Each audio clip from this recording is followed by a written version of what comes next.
In this PowerMill quick tip video, I'm going to be taking a look at how we can quickly reverse surface normals on an imported model, such as the one that's in my screen here. You can see that this model has multiple surfaces that don't have the same coloration. Well, this isn't actually coloration, this is the direction that the surface is facing.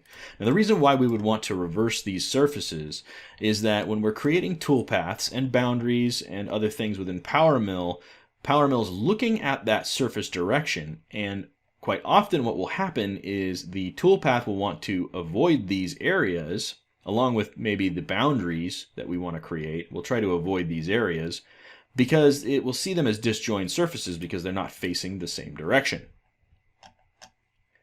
That being said, what I'm going to do is I'm going to use a trick, because I can simply come up here into my model tab and select one of these surfaces and hit the reverse button. I could also go through and select all of these individually. However, there's a faster way to do this. What I can do instead is I can position my model so that I can see the majority of the surfaces that need to have their normals switched.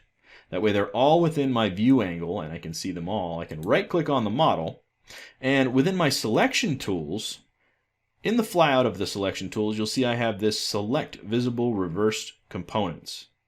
Well, that's going to scan the model in my view, and then it's going to select all those components that it can see. And that quickly selected everything. Now you see it missed this surface here on this side. That's because that surface is not within that view.